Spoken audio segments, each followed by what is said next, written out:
Hey everybody, welcome to Obscurities and Miniatures, and it is another Friday, which brings yet another obscurity in literature. And well, this in particular piece of literature is probably one of my favorites that has come to us from Mr. Mike Mignola, creator of Hellboy and the BPRD, and a very prolific comic book artist that as a child I just could not get into. But as an adult, I have absolutely come to appreciate and savor the style and grace of what he has put with pen to paper. So yeah, I speak of none other than Baltimore. So yeah, obviously, I've read most of, what do they call it, the Outerverse stuff that Mignola's put out.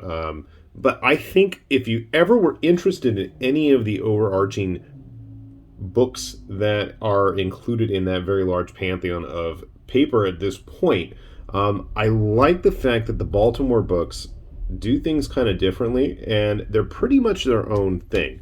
So this is obviously Omnibus Volume 1. As of right now, and I think for the immediate future, there are only two, but I wanted to focus on just the first one because I feel like of the two of them and of all the other multitude of Mignola books at this point, this book in particular is probably the most self-contained.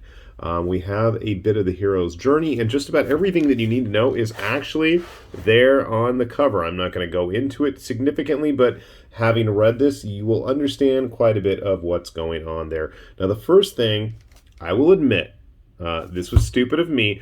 I thought the name was something totally unrelated. Okay, I was thinking of Baltimore the city, and I didn't think that sounded very interesting. But upon actually starting to look at it, we've got this grizzled bald guy with a giant harpoon, a peg leg, all kinds of weapons and gear, and then notice all over the foreground, we've got dudes and brodies and pickle hobs. So yeah, this is actually set in World War One. Not a setting we usually see for #1 comic books, but specifically horror comic books. And not only that, but the bulk of the story, while it does travel all across Europe for the most part, takes place in more of the Baltic area, Estonia, places like that, more onto the eastern side of Europe, as opposed to the traditional, western side. We usually see stories that do tend to take place in World War One set. So I liked that.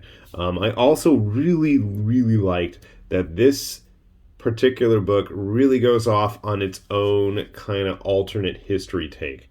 The overarching story does take place over quite a few years, and that's one thing. So as you read through the books, as we start with the Plague Ships, which is the very first story. I thought that had the date on the beginning of the first one. Maybe it's the later stories, as I'm just jumping ahead through the various chapters, and we can see who is to become the main adversary as the story goes.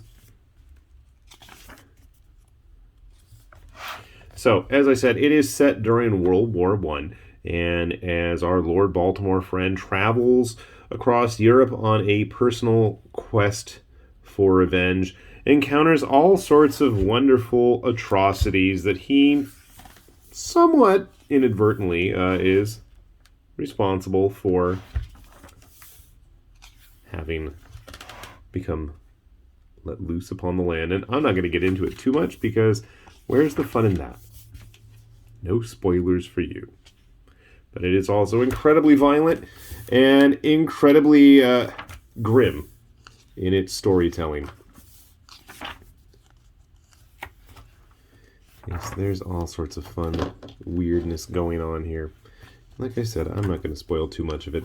We have two main stories in the first omnibus, the Plague Ships and the Cursed Bells. They're very long-form stories. We're not going to get into too much, but if you enjoy lots of monstrous stories, there's definitely going to be a whole lot of that going on. Okay, here.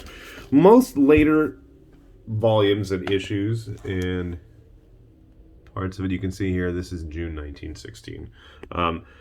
Later throughout the book, we do have a lot more specific dates. I thought there were at the very beginning. I know by the end of it, we're into the mid-20s. But this book in particular is still, very much set around World War I, and there's going to be a lot more related to World War I. You've got a tank out there in the background. In fact, there is a tank in one of the stories that plays quite an important part. There are also quite a few extra short stories and the typical grotesque monstrosities that we tend to find in the Mignola stories. I don't recall this getting tied back to the dragons and everything that is part of the mythos of the overarching Hellboy story. But you do end up with the Inquisition, the army, modern technology versus, very traditional mysticism and mythology of Europe and its monsters, of which there are quite a few. You're going to see quite a few different creatures showing up in these stories. I was looking at the Ogdu Jihad or whatever they're called, the big baddies of Hellboy, if they show up in this, but I don't think they do. But again, what I was saying about the very first omnibus is you get a lot of bang for your buck. Well over 500 pages of story, and the best part about these omnibuses is the huge collected sketchbooks in the back. I absolutely love this, and obviously tying things back to the whole miniature tabletop aesthetic that we tend to dig around here. There is so much untapped potential in getting some neat ideas for something different. I mean, obviously, I know those of you who watch, I have quite a lot of related, Warhammer type content, but to me, the interest is really seeing people doing something different, and absolutely, that is what Mignola was doing with this. So it kind of fits style-wise with a lot of the other Mignola books, but it very much is its own particular beast. And like I said, it does have a nice conclusion. It wraps up pretty neat and nice, but there is more of that overarching story to it. And if you dig the first one, well, there is the second book. And when you see, this is basically what sold me on the entire story. So like I said, it goes full on alternate history. And unfortunately, I'm not going to show you anything in this book because that's going to be massive spoilers. But yeah, there are scenes like this where you've got armies and wizards and vampires and witches and zombies and everything in between, giant monsters just duking it out across a war-torn Europe. Fun stuff. And there's also, naturally in the back, plenty of sketches and stuff. We do have a different artist that joins on the second omnibus, which isn't to say it's a bad thing, but I really dug Ben Stenbeck's art in the first volume. It's very consistent throughout. Obviously he did the whole book, and the guy's a really sharp artist and has got a really good crew working with him here. But like I said, if you were only to get one, I don't think you'd feel really disappointed. You kind of can tell where the story's going to go. I'm not going to tell you where it goes exactly.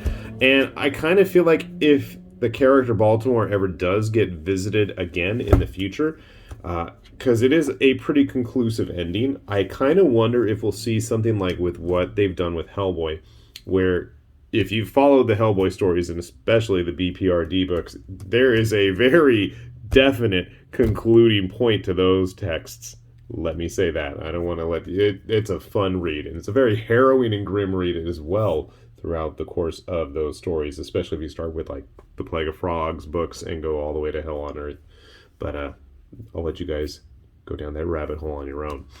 Anyway, I kind of wonder if they're going to do something similar, where as they've had the Hellboy years of action in between, when the final books take place and when he is first discovered back in Seed of Destruction, where they have like the big 52 night, Hellboy 1952, 53, 54. They have like the BPRD 48 books or whatever they are. So I kind of wonder, there's a big time skip, and I'm not going to tell you a whole lot about that. Rest assured, it's in the second book. But I kind of wonder if we might see some of what was going on in between when the first book finishes and when that time skip comes, because, well, yeah, there's fun stuff.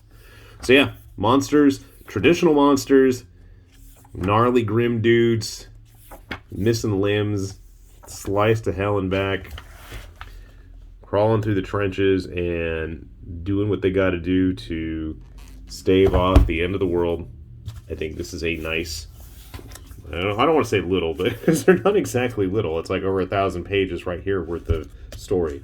But I think, with all the various online discounters, you should be able to get both of these, or at least the very first one, for a good, reasonable price. I know I took all of my that too. My Plague of Frog books, when they all started going out of print, I was bad and flipped them to help pay for this channel, but have subsequently got them all in paperback anyway. So these are some of the very few hardcover ones that I still have, and I'm probably going to hold on to these and cherish for some time. So we'll put a link down below to Amazon. That's usually the best place to get them. I know last time I got a bunch of Mignola books, they were doing like a buy two get one free deal as well. So always a fun place to take a look at. Or your favorite comic shop. But then again, my favorite comic shops don't exist anymore, and they never carried a lot of this anyways, or at least the local ones don't. So I'm a sad panda in that regard. Anyway, with that said, this has been High Lord Tamberlane with Obscurities and Miniatures, saying thanks for watching, and we will see you back here soon. Bye-bye.